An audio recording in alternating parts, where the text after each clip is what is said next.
Quero convidar você para nós irmos para a nossa jornada de hoje, pode ser? Chegamos no segundo tema da nossa série Salvos. Como eu disse, eu estou bastante empolgado para a gente poder aprender sobre e trabalhar essa temática. Mas fique bem atento aqui para um detalhe. Nós estamos, durante esta série, fazendo algo meio aula, né? Então, como eu falava nos cultos de sexta-feira, né? É modo aula aqui. Então, para você entender, você precisa estar bem ligadinho, porque a gente vai trabalhar com bastante informação, mas é claro, chegando no final da mensagem, aquelas aplicações para levarmos para a nossa vida. Pode ser? Vocês estão animados, sim ou não? Podemos ir juntos? Então, feche os seus olhos mais uma vez e vamos pedir a orientação de Deus. Paizinho querido, muito obrigado pelo privilégio que estamos tendo de estarmos aqui para o segundo episódio desta série, onde estamos trabalhando de maneira detalhada o plano da salvação. Que possamos compreender o teu plano, que possamos colocar em prática em nossa vida as decisões, para que possamos estar em sintonia com os planos que o Senhor tem para nós. Mas que hoje o Senhor fale conosco mais uma vez e possamos entender que o Senhor deseja nos levar a cada dia a fazermos parte ainda mais do povo de Deus. Permaneça conosco e me use agora ao abrir a tua palavra, é a minha oração e ela vai assinada em nome de Jesus, amém? Amém e amém, amém. Série Salvos, história da redenção, chegamos no episódio número 2 e hoje nós vamos tentar entender um pouquinho na história esta temática do povo de Deus.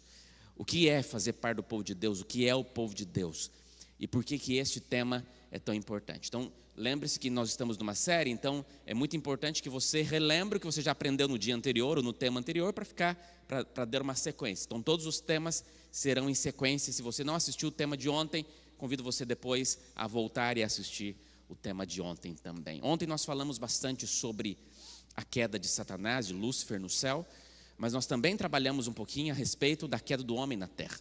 E ao trabalhar a queda do homem, nós entendemos que existiam muitas coisas ali. É claro, o nosso tempo é curto, não dá para entrar em tantos detalhes, mas a queda do homem foi uma estratégia do inimigo de tentar, de alguma maneira, atingir o coração de Deus. Afinal de contas, toda a humanidade caída, criada e construída pelas mãos de Deus, estava agora passando por esse processo da queda. Pastor, e se Adão não tivesse comido do fruto? Muitas pessoas perguntam sobre isso, né? Eva, quando ela come, ela foi enganada, ela foi iludida, ela foi levada, e depois ela chega para Adão e entrega para ele. Pastor, o que iria acontecer? Não sei. Deus poderia ter mandado Jesus para morrer só por Eva, ou poderia ter tomado alguma outra decisão, não sabemos, mas sabemos que Adão, ele come do fruto, e a gente entende através do livro que aquilo que ele faz é principalmente por amor à sua esposa, porque ele pensa assim, a minha vida está ligada a ela, e eu preciso, se eu não comer, e ele sabia, quando ele vê Eva vindo, correndo na sua direção com o fruto na mão, ele já sabia o que tinha acontecido, ele já tinha noção, mas ele amava a sua esposa, amava profundamente, e ele não conseguia imaginar a sua vida sem a sua esposa, por isso ele decide comer juntos, é quase uma prova de amor, mas quando o pecado entra, amigos, esse amor é muito balançado. Tanto que na primeira oportunidade que Deus fala, o que aconteceu? Ele bota a culpa em quem? Na mulher. Cadê aquele amor? A culpa é dela, Senhor. Na verdade, a culpa é de Deus que me deu ela. A situação vai mudando com o decorrer do tempo, mas mesmo assim, nós entendemos o processo de Deus e as promessas de Deus para salvar o ser humano. Eu fiz questão de trazer para você um texto que eu queria compartilhar com você, bem no começo, assim, para ficar bem guardado no seu coração. Está lá no livro que nós estamos estudando. Olha o que diz esse texto, diz assim, ó, ao testemunhar Adão os primeiros sinais da decadência da natureza, com o cair das folhas e o murchar das flores, chorou mais sentidamente do que os homens hoje choram seus mortos. As flores murchas não eram a razão maior do desgosto, visto serem tenras e delicadas, mas as altaneiras, nobres e robustas árvores, arremessando suas folhas e apodrecendo, apresentavam diante dele a dissolução geral da linda natureza que Deus criara para especial benefício do homem. Para seus filhos e os filhos deles, até a 9ª geração, ele descrevia a perfeição do seu lar edênico. Presta atenção. Além de Adão chorar por ver a decadência daquilo que Deus tinha feito com tanto amor, ele aproveitava para as gerações, e diz o texto que até a 9ª geração de Adão, Adão particularmente ensinava e falava acerca daquilo que tinha acontecido ali no Éden. Sua queda, seus terríveis resultados, a carga de pesar que veio sobre ele, em consequência da ruptura em sua família, que redundou na morte de Abel. Referiu-lhes os sofrimentos que Deus tinha trazido sobre ele, para ensinar-lhe a necessidade de estrito apego à sua lei, e declarou que o pecado seria punido, em qualquer forma que existisse. Instou com eles para que obedecesse a Deus, que os trataria misericordiosamente, se o amassem e o temessem. Agora preste atenção, os anjos mantinham comunicação com Adão depois da queda, e os anjos informaram e faziam relembrar do plano da salvação, e de que a raça humana não estava além da redenção. Então, embora a terrível separação que tivera lugar entre Deus e o homem, uma providência tinha sido tomada mediante o oferecimento de seu amado filho, pelo qual o homem podia ser salvo, mas sua única esperança estava numa vida de humilde arrependimento e fé na provisão feita. Todos os que aceitassem a Cristo como seu único Salvador seriam de novo colocados no favor de Deus mediante os méritos de seu Filho. Amém. Por que eu quis trazer esse texto assim para a gente começar? Porque baseado nessa temática, a gente precisa entender que Adão aproveitou e aprendeu com o erro que cometeu. Ele aprendeu. E ele se apegou às promessas que Deus fez. A promessa que ficou mais clara na sua mente, a promessa lá de Gênesis 3, versículo 15, quando Deus diz assim: olha, porém inimizade entre você e a mulher, entre a sua descendência e o descendente dela. Este lhe ferirá a cabeça e você lhe ferirá o calcanhar. Deus falando com a serpente: olha, vou botar inimizade entre as descendentes da mulher. Virá alguém, descendente da mulher, que vai pisar na sua cabeça, ou encardido. Você não vai morar para sempre, não. A sua vitória não está garantida, não. Você vai ser um derrotado. A promessa de Deus existia. E aí, amigos, Adão se apegou a essa promessa. Para você ter uma ideia, Eva não tinha nome até agora. Eva era a varoa. Só depois da promessa de Deus que Eva tem nome. Adão dá um nome à sua esposa, Havá. Agora, Havá em hebraico quer dizer vida. Então, na verdade, quando Adão olha para sua esposa, não está chamando ela de Eva apenas como um nome. Está dizendo assim: você é a minha vida, porque ele colocou sobre a sua esposa toda a necessidade que tinha de salvação, porque através do descendente dela, vida poderia trazer esperança. Eu já falei isso em alguns outros sermões, mas quando Eva está grávida pela primeira vez de Caim, você consegue imaginar o tamanho da expectativa que Eva tinha sobre o filho? Porque na cabeça dele, se viria da mulher um descendente, e esse descendente seria o Messias que pisaria na cabeça da serpente. Quando Eva ficou grávida, o que Adão pensou? Que aquele bebê era o Messias. Eva pensou, aquele bebê é o Messias. Tanto que quando diz o capítulo 4, e eu convido você a abrir a sua Bíblia, por favor, lá em Gênesis capítulo 4, quando nós abrimos o capítulo 4 e lemos a primeira frase, aqui vamos para uma exegese do texto bíblico, um estudo do texto original, diz assim, em Gênesis capítulo 4, Adão conheceu ou teve relações com Eva, sua mulher, e ela ficou grávida e deu à luz ao seu primeiro filho, chamado Caim. Então ela disse: adquiri um varão, e aí na minha Bíblia diz, com o auxílio do Senhor, não é isso? Só que no original nem é assim. No original está escrito assim: adquiri um varão, o Senhor. Na cabeça dela, aquele menino era o Messias. E ela cuidou e educou esse menino e ensinou este menino acerca de tudo que era necessário. E depois Deus, claro, e no contato que ela tinha com os anjos e com Deus, é claro que ela foi orientada, que aquele menino não seria o Messias ainda não viria naquele momento, mas mesmo assim Adão e Eva aproveitaram cada oportunidade para poder educar os meninos da melhor maneira. E eles cresceram, mas todos os dias eu imagino Adão sentando com seus filhos e falando assim: olha, está vendo este cordeirinho aqui? Nós vamos oferecê-lo e vamos entregá-lo, porque ele é um símbolo. Entregar um cordeiro é um símbolo de que acreditamos no plano da salvação. Entregar uma oferta ao Senhor. Veja, naquele tempo não tinha igreja, não tinha templo, não tinha culto.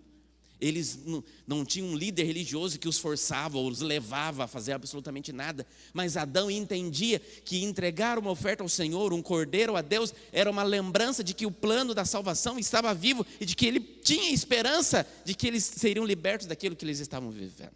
Está claro até aqui? Então, quando eles crescem, os filhos crescem, e Abel e Caim crescem, chega o momento deles tomarem as decisões por conta própria. Agora não é mais os pais que decidem por eles.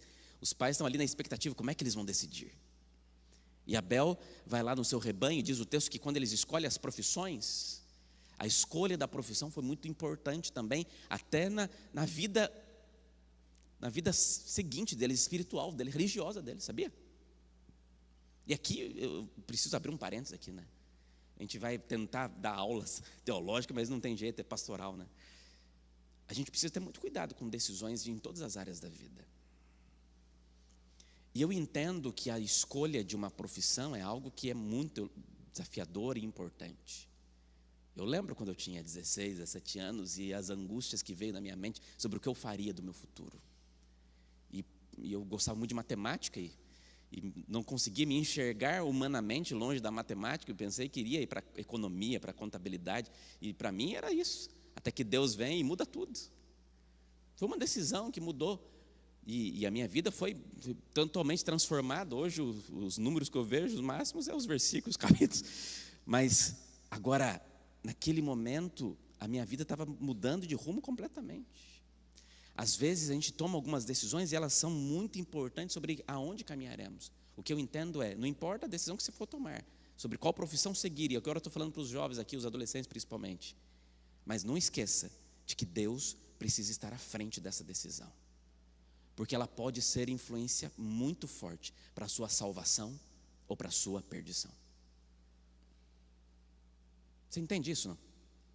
Eu não estou dizendo que você pode se perder por causa de um emprego, mas eu estou dizendo que a sua profissão pode ser uma influência muito forte.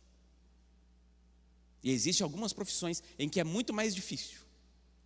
Pastor, mas eu quero pagar o preço. Então, Deus te abençoe. Você é livre. Mas entenda, escolha com sabedoria. Porque isso pode determinar muito aquilo que você vai viver na sua eternidade.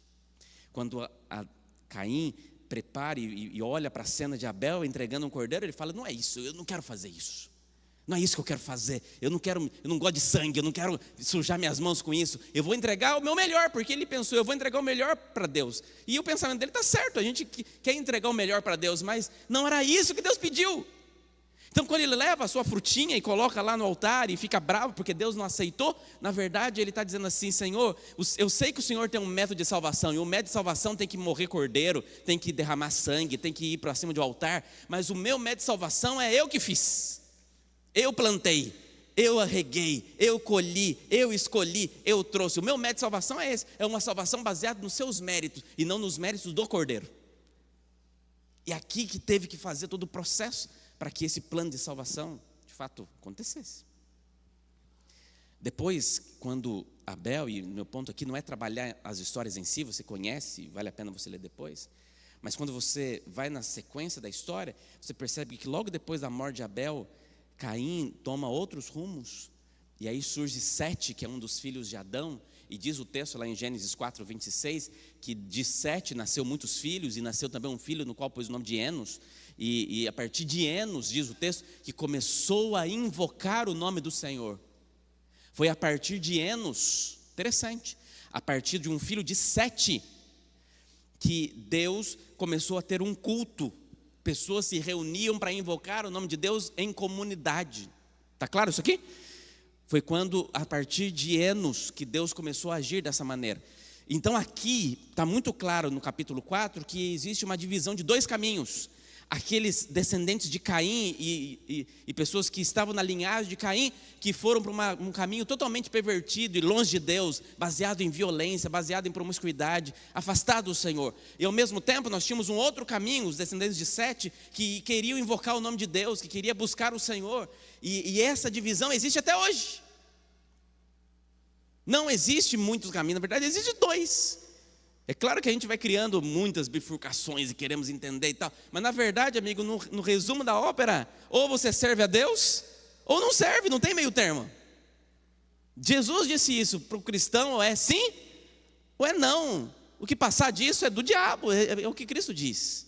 Então, se você está no caminho de Deus, amém, você está salvo. Mas se você está em qualquer outro caminho, inclusive em cima do muro, você não está no caminho do Senhor, porque não tomar uma decisão já é uma decisão. Então Deus, ele mostra desde a história da humanidade, desde o começo da história, que sempre existiram esses dois caminhos de maneira especial.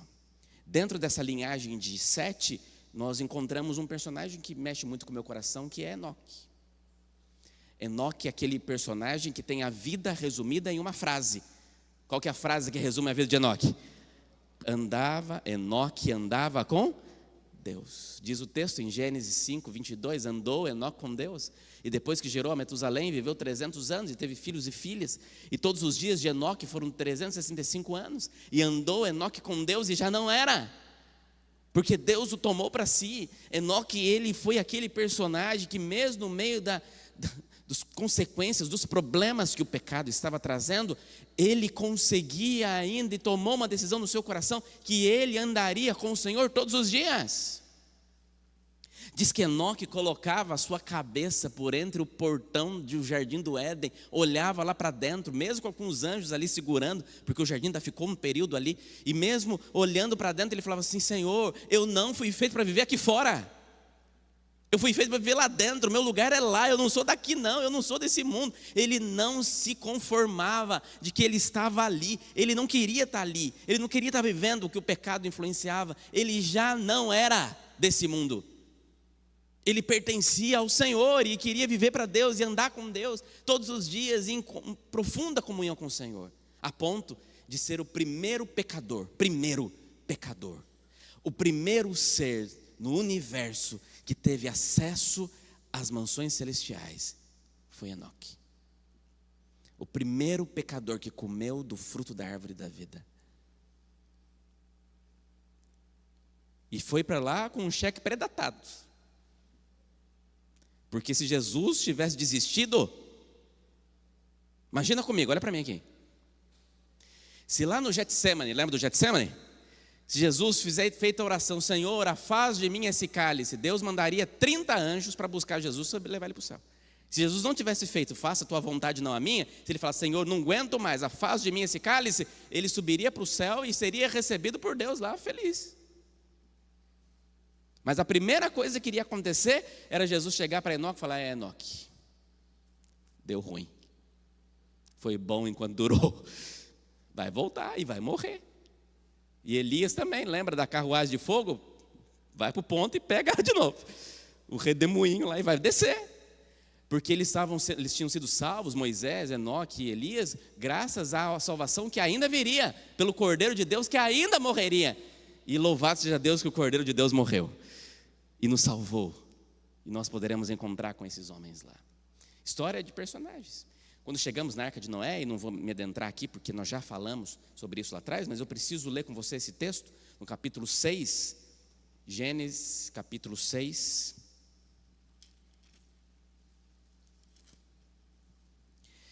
Diz que verso 1, quando as pessoas começaram a se multiplicar sobre a face da terra e tiveram filhas, os filhos de Deus viram que as filhas dos homens eram bonitas e tomaram para si mulheres, aquelas que entre todas mais lhe agradaram. Então o Senhor disse: o meu espírito não agirá para sempre no ser humano, pois este é carnal e os seus dias serão 120 anos.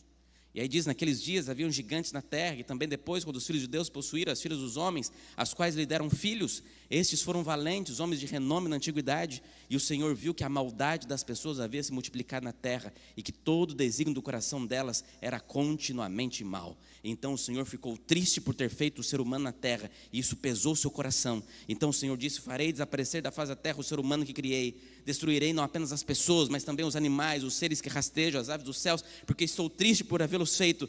Porém Noé encontrou favor aos olhos do Senhor. E aí diz que Noé também foi alguém que andou com Deus, neto de Enoque, andou com Deus.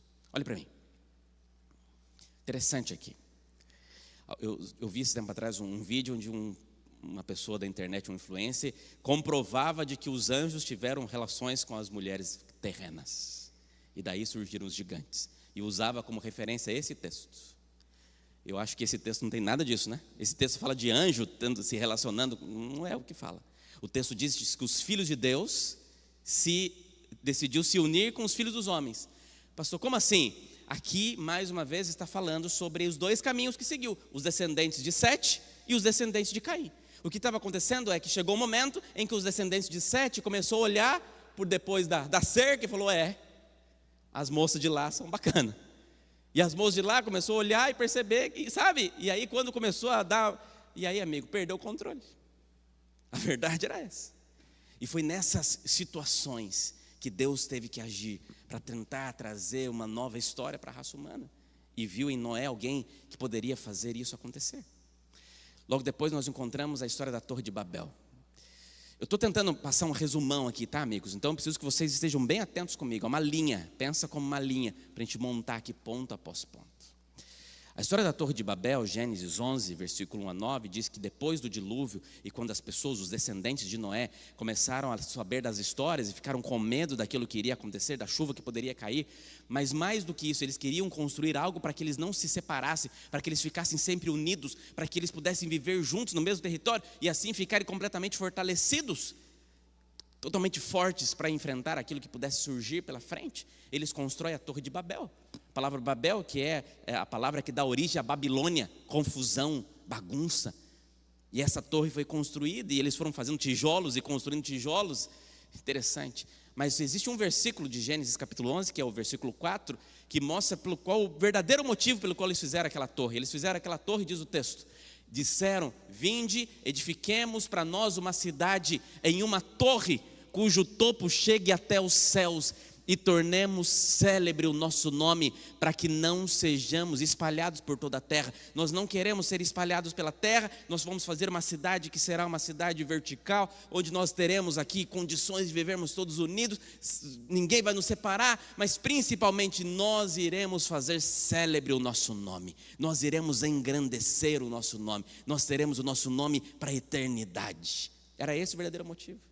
Mais uma vez, o sentimento de vaidade, de orgulho continuava agindo no coração das pessoas, mesmo depois do dilúvio.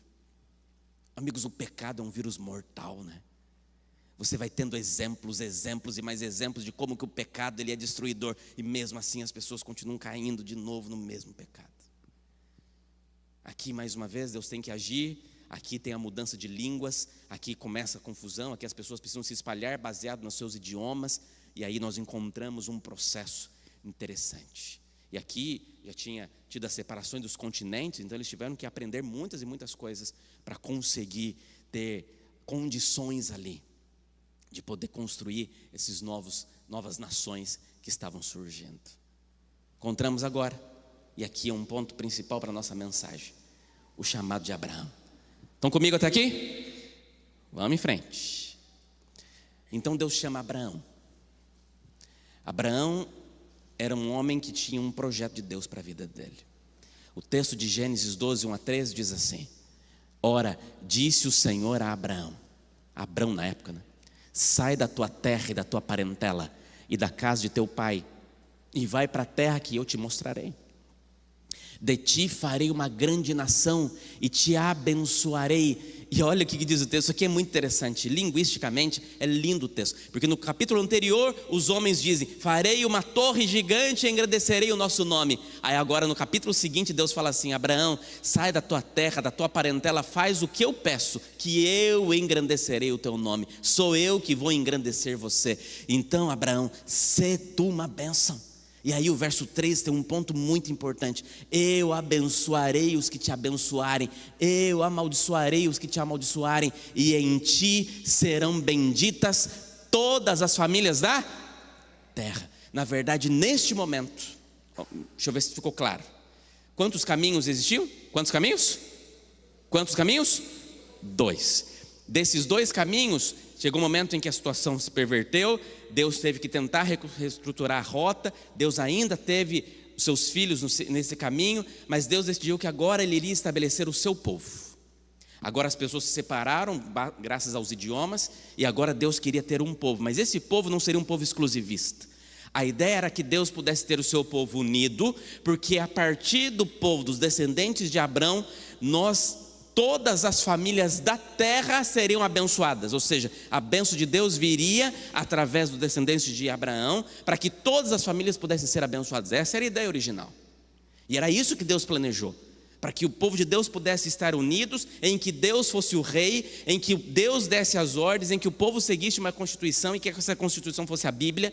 E a partir de Abraão, Deus começa a construir o seu povo na terra. Até agora não existia religião, não existia um povo de Deus geográfico ou religioso. Agora sim, lá em Enos eles começaram a adorar juntos, mas aqui um povo é estabelecido. Mas o povo tinha um propósito, de a partir deles outras pessoas serem abençoadas.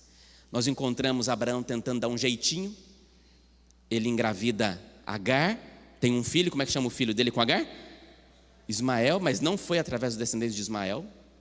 Inclusive os descendentes de Ismael até hoje têm crescido aí. Mas agora Deus quer realizar o seu chamado através do filho da promessa, que é Isaac. E o milagre acontece, Isaac nasce, e um dos primeiros pedidos que Deus faz para Abraão é que ele faça o quê?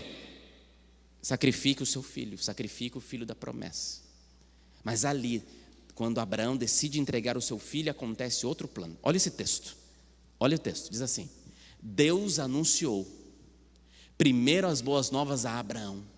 A fé do patriarca foi firmada do Redentor que um dia viria.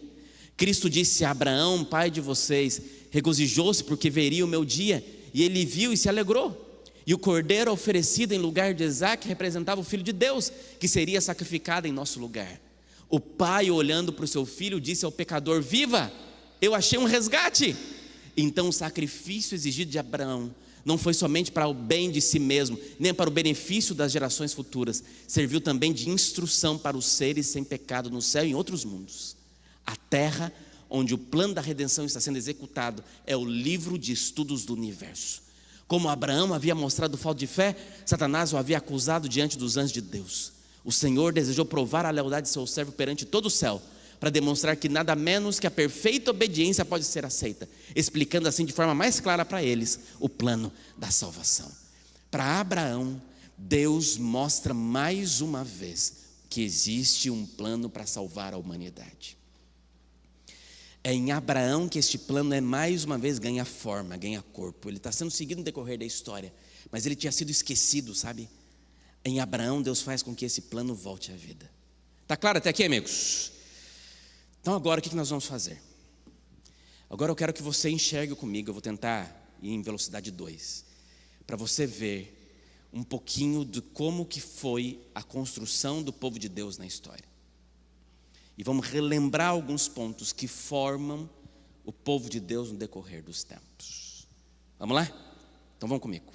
Primeiro, durante um período existiu o que nós chamamos de período teocrático. O que é um período teocrático? O período teocrático é o período em que Deus é o rei. O domínio, ele é divino. Deus é o rei. Hoje nós vivemos no período, no Brasil, qual que é o sistema político? Democrático. Povo, né? Demo de povo. O democrático de povo é que coordena todo o processo. Mas naquela época existiu o período que Deus, Teo de Deus, era o responsável. Aí tivemos os patriarcas. Abraão foi escolhido de Deus como seu pai dessa nação que Deus estava estabelecendo, nação de Israel. Só que Israel ainda não existia, porque Israel seria o nome daquele que teria depois essa função. Nós temos Abraão, Isaac e Jacó, que teve o seu nome mudado para Israel. Foi quando o povo teve um nome, Israel, aquele que foi transformado. Aqui está criando uma descendência do povo de Deus. Depois de Jacó, nós tivemos um dos filhos de Jacó chamado José. José viveu num período que teve muita crise, em que teve seca e fome na terra, e José então se tornou governador de um povo que era uma potência mundial naquela época, que eram os egípcios. E Deus usou José lá naquela região, mas o povo tinha que sair da sua terra em Israel e ir até o Egito para buscar comida. E Deus usou José para isso. Mas aqui está o grande problema, que na verdade eles pensaram assim: se a gente for e voltar, dá muito trabalho. Então a gente vai e monta nossas tendas ali perto para ficar mais próximo. Só que esse não era o plano de Deus. Aqui já começou a dar ruim, sabe? Porque é nesse momento em que o povo acaba sendo escravizado, porque o Egito era muito forte e escraviza o povo de Deus. E aí eles ficam escravos por 400 anos. Deus então levanta um libertador para o povo de Israel sair da opressão do inimigo. Como é que é o nome do libertador? Moisés. Esse libertador é usado por Deus para conduzir o povo. E aí o povo chega na terra prometida, em Canaã. E ali volta de novo para a terra que Deus prometeu a Abraão, para a região de Jerusalém, para a região do rei de Salém, que foi o sacerdote que encontra com Abraão. Estou só tentando relembrar a história. Aqui tem a divisão das tribos do povo de Deus. Neste período, eles decidem, chegam depois de um tempo, que eles não queriam mais que Deus fosse somente o rei deles. Eles percebiam que todas as outras nações tinham um rei. Então eles pensaram, nós também queremos ter um rei. E aí eles começam a escolher reis para si. E Deus tem que de alguma forma intervir nesse período. Qual o primeiro rei de Israel? Saul. E aí nós encontramos Saul, mas esse não era o rei que Deus queria. Então Deus tinha um outro rei. Quem era o outro rei?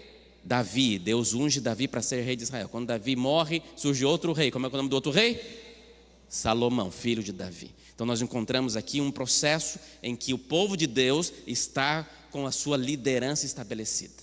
Depois de Salomão, o reino é dividido.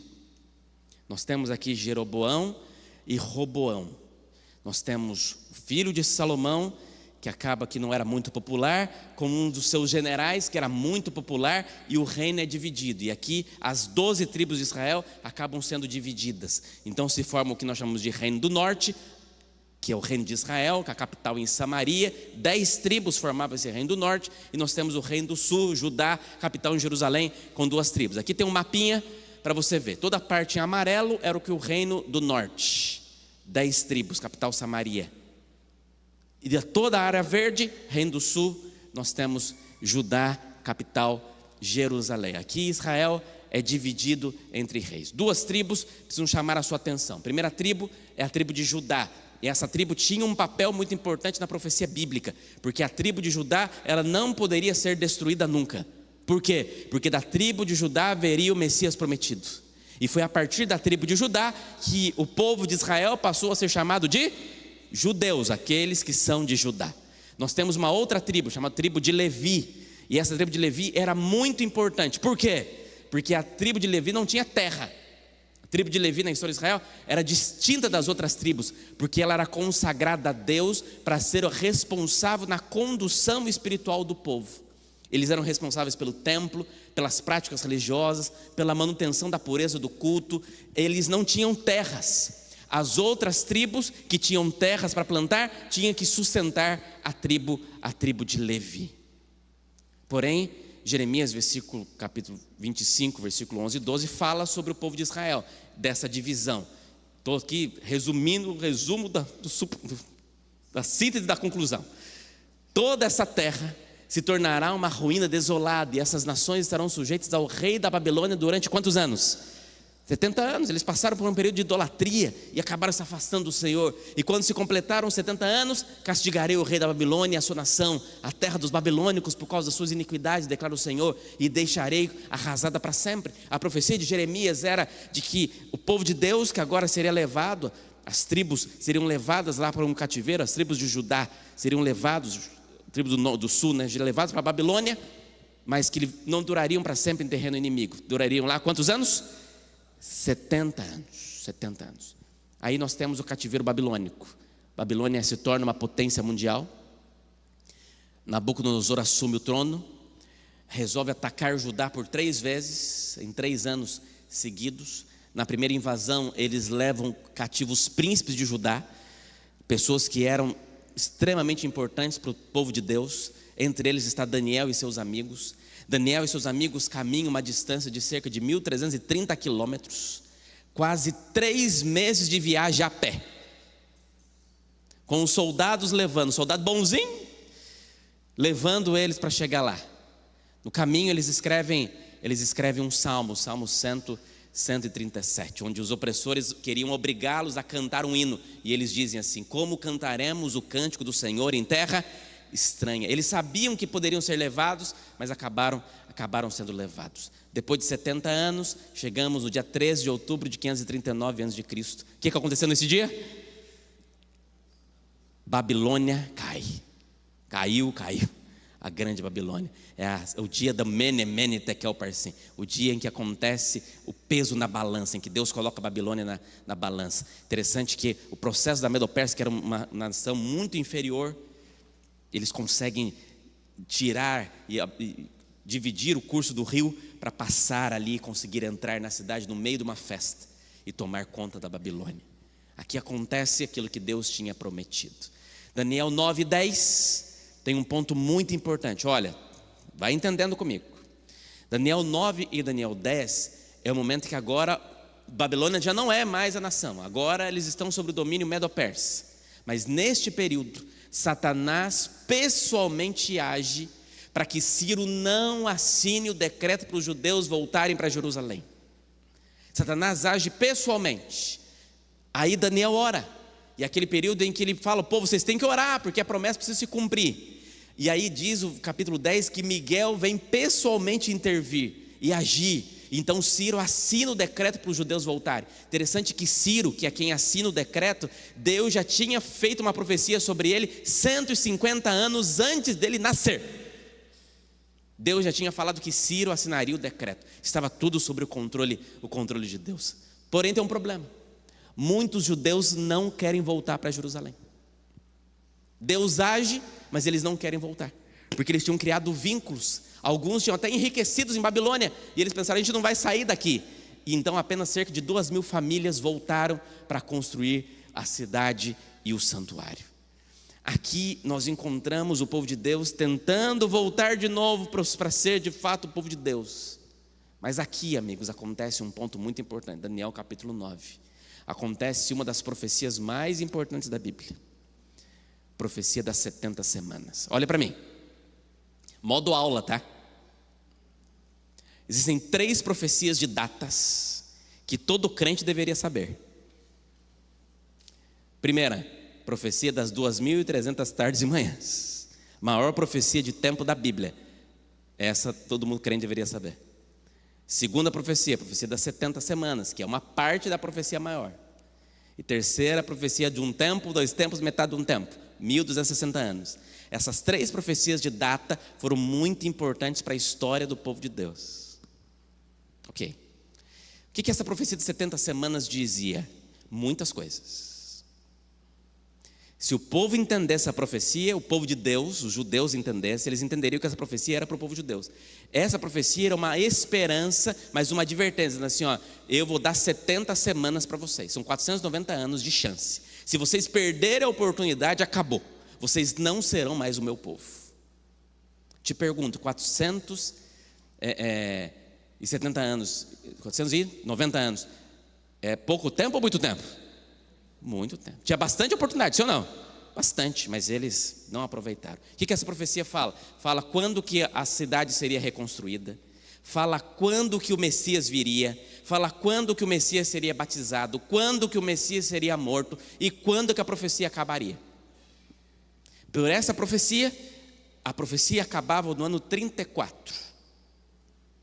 O ano 34 foi o último ano da oportunidade de Deus para o povo de Israel. Quando essa profecia é dada, Deus levanta Ageu como profeta, Ageu que fala sobre o deserto das nações, que Jesus viria, e ele faz uma profecia, ele fala assim: o templo será reconstruído, e a glória desta última casa, dessa segunda casa, será maior do que a primeira. Por que a glória da segunda casa seria maior do que a primeira? Por quê? Porque Jesus estaria pisando naquele santuário, e por isso essa glória seria maior. Depois desse período tem um período que nós chamamos de período intertestamentário. São 400 anos sem Deus enviar um profeta. Neste período tem o Império Grego, Alexandre o Grande, e tem o Império Romano ganhando força. Tudo isso é lá na profecia de Daniel capítulo 2. Mas esses 400 anos Deus não envia nenhum profeta. Por quê? Porque Deus diz assim: eu já mandei vários, vocês não escutam. Então agora vocês vão se contentar com o que eu já mandei. É hora de vocês se aprofundarem naquilo que eu já mandei, para vocês compreenderem. E é Deus fazendo um chamariz para que eles pudessem se aperfeiçoar. Afinal de contas, a profecia está contando. Lembra da profecia? A profecia está contando. Olha, a chance é essa. Eu já falei tudo que tinha que fazer. Ou vocês mudam de vida ou acabou. Mas eles receberam a oportunidade de receber, na plenitude dos tempos, o Messias prometido. Vou fazer um sermão aqui nessa série só sobre o Messias prometido. Só sobre as profecias messiânicas. Só sobre por que foi neste tempo, por que foi nessa plenitude dos tempos. O Messias vem, nasce e vem para o que eram seus, mas os seus não receberam. João capítulo 1. Os judeus que tinham uma expectativa gigante pelo Messias, não recebem os Messias. Até agora, os judeus eram o povo de Deus, sim ou não? Porque eles seriam o povo de Deus até quando?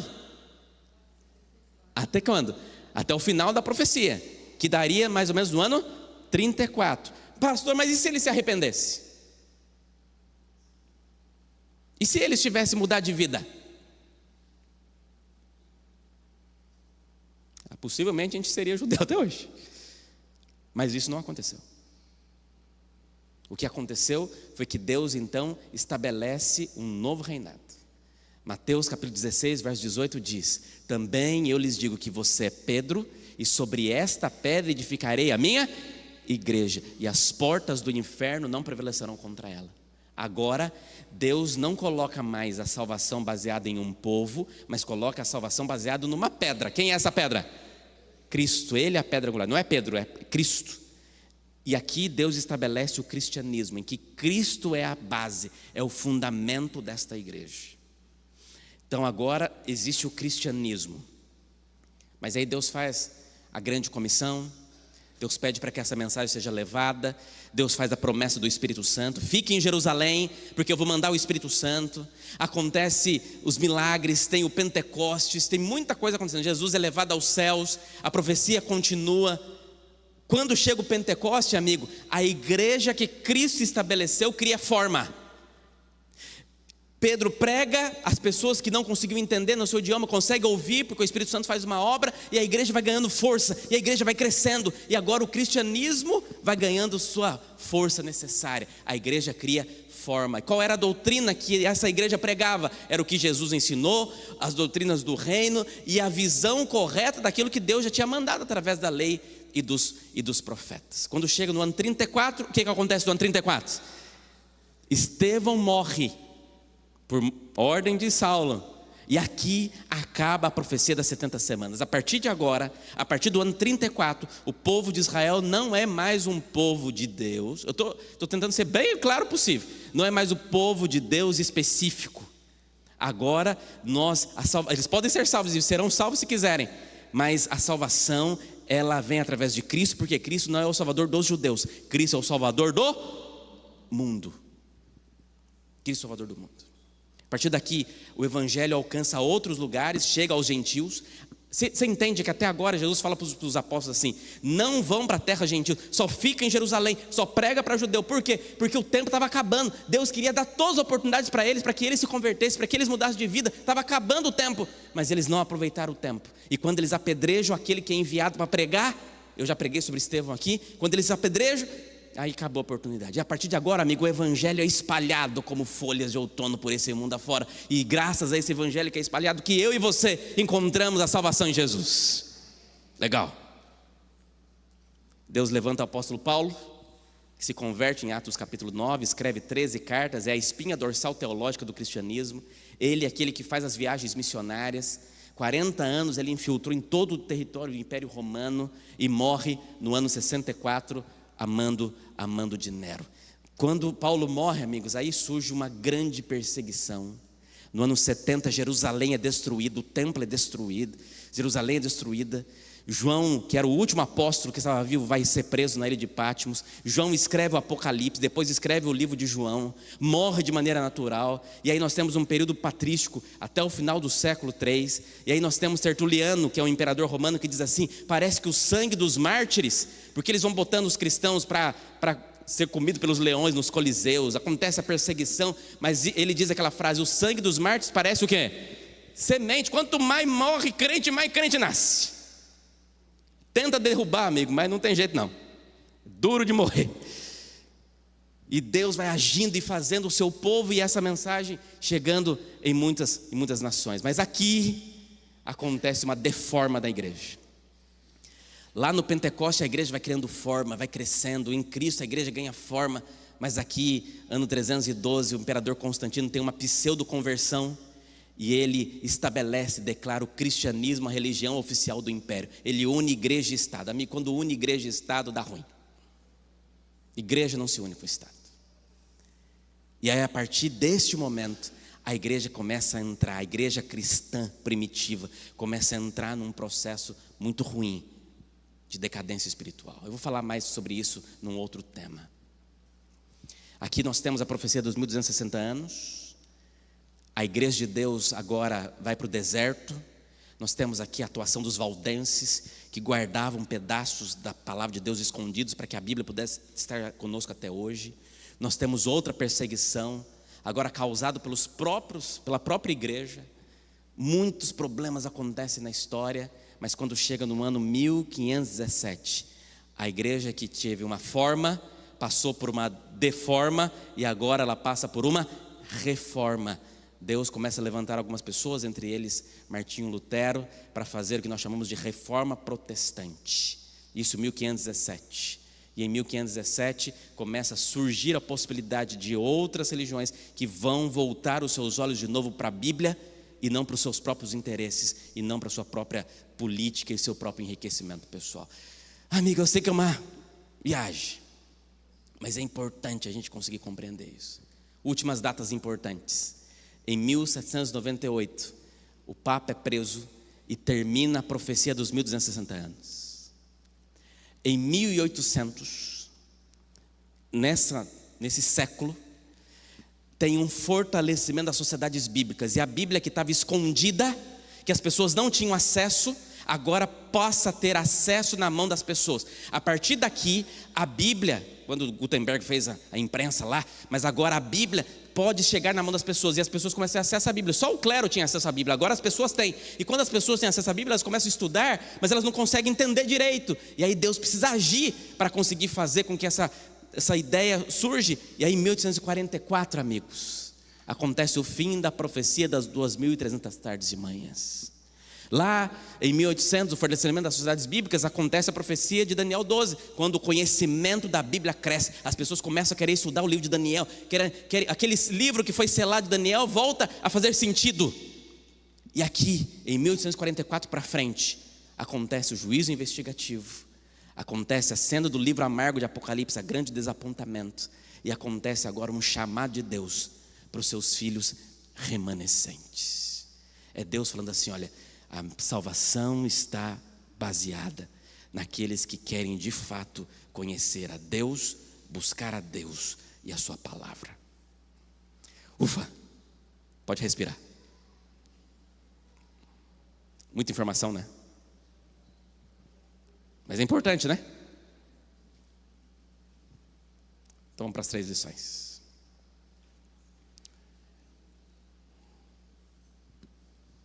Está só começando a série, só para avisar, tá? Já tem 4 temas. Primeira lição, escute. Deus tem um povo na terra. Tem ou não tem? Sim ou não? Sempre teve? Deixa eu falar uma coisa para você. Deus sempre teve um povo na terra. Quem foi o primeiro povo de Deus? Adão e Eva. Depois tivemos Abel. Depois descendentes de Sete. Depois Noé, Enoque, Abraão. E Deus sempre chamando os seus filhos para falar que vocês fazem parte de uma família, a família de Deus. Mas sabe o que Jesus diz? Jesus diz assim: ainda tenho outras ovelhas, não deste aprisco, e preciso trazer também estas. Elas ouvirão a minha voz, e então haverá um só rebanho e um só pastor. Deus tem um povo na terra, e este povo não está ligado a essas paredes, nem a placa de igreja. Esse povo está ligado naqueles que querem fazer a vontade de Deus, de cumprir os testemunhos de Jesus e serem obedientes aos mandamentos do Senhor. E amigos, existem muitos ovelhas que estão espalhados nos mais diversos apriscos. Tem muita gente de Deus nas mais diversas religiões deste mundo. Mas diz o texto que um dia o pastor virá e ele chamará as suas ovelhas, e aqueles que são de Deus ouvirão a voz do Senhor e reconhecerão que o pastor o chama. Deus tem um povo. Os de Deus virão. Acredite, amigo. Segunda lição: além de Deus ter um povo, Deus dirige o seu povo. Amém? No decorrer da história, o inimigo tentou destruir o povo de Deus. Sim ou não? E levou em cativeiro, escravizou. E eles foram contaminados pelo vírus do pecado, foram contaminados pela idolatria, e servia a Deus, depois abandonava a Deus, e um monte de coisa. Mas Deus sempre agiu e falou, e mandou seus profetas, e mandou o Messias, e falou através da palavra, e falou, e continua falando até hoje, para dizer: deixa eu dirigir a tua vida, filho.